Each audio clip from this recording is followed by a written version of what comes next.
Let's dive right in with this deep dive. We're tackling the IELTS speaking test today, and we're going to focus on how you can ask questions to the examiner. It's going to be like a little mock test right here with me as the examiner and our expert jumping into your shoes as the test taker. Yeah, this is a great opportunity for you to practice these questions because remember, asking questions during the IELTS speaking test is super important. It shows you're engaged. It helps keep the conversation flowing naturally. Exactly.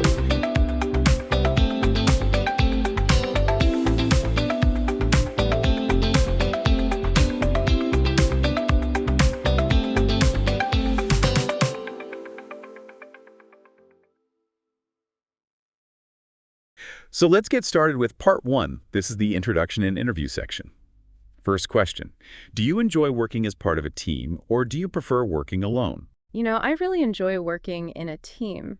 I find that when you collaborate with others, you get so many more creative ideas, you get different perspectives. And I always feel like I learn a lot from other people, especially when they have skills or knowledge that I might not have. But I have to admit, there are times when I do prefer to work alone, especially if the task is pretty straightforward. And I just really want to focus without any distractions. Would you agree with that?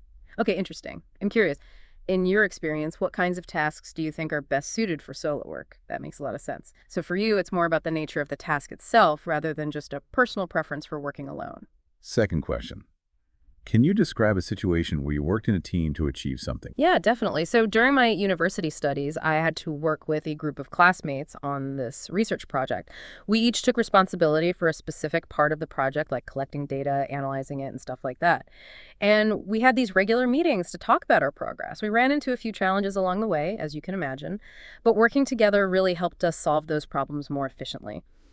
In the end, we got really good marks for our project, and the whole experience just taught me how rewarding teamwork can be. Have you ever had a similar experience where working in a team led to something really positive? That's fascinating. It seems like teamwork plays such a big role in academics. I'm curious, do you think universities do enough to emphasize teamwork in their curriculum? I see your point. So it's all about striking that right balance between individual effort and collaborative projects. Yeah, last question for this section. Do you think teamwork is more important in some fields than others? Absolutely. I think fields like healthcare and engineering, they rely heavily on teamwork. They often involve these really complex projects or even patient care that requires multiple skills and expertise. And even in creative fields like advertising, teamwork is super important because when you brainstorm together, you come up with more innovative ideas. But then there are fields like research where individuals often work more independently before they share their findings. What are your thoughts on that? Interesting. So you're saying even in fields where individual work is really important, some level of collaboration is still crucial for success. Excellent. You did a fantastic job asking some really insightful questions. Yeah. That wraps up the first part of the IELTS speaking test. Okay, moving on to part 2. This is the long turn. You'll have 1 minute to prepare your answer, and then you can speak for up to 2 minutes. And this is where you can really show off your speaking skills.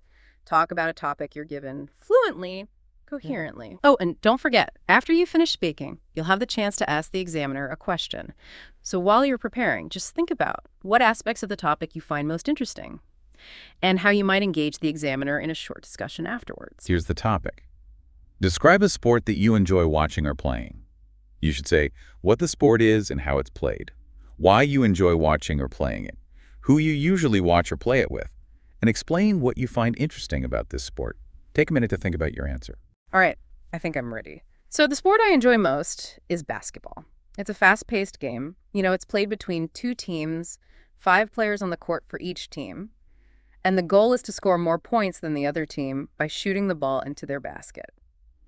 I love basketball because it's such a strategic game, but it's also physically challenging. And the pace of the game, it just keeps me on the edge of my seat. I usually watch it with my friends, especially during those big games, like the championships or playoffs.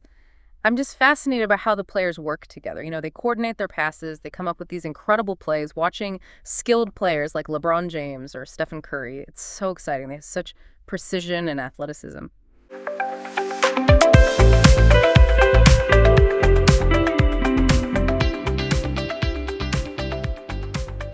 Okay, now let's move on to part 3.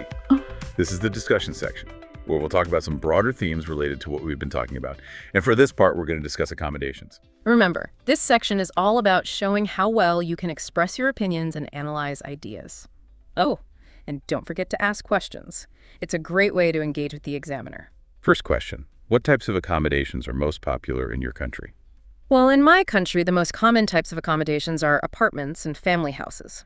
Apartments are really popular in urban areas, where space is limited, and they're really convenient because you're close to work and public transportation.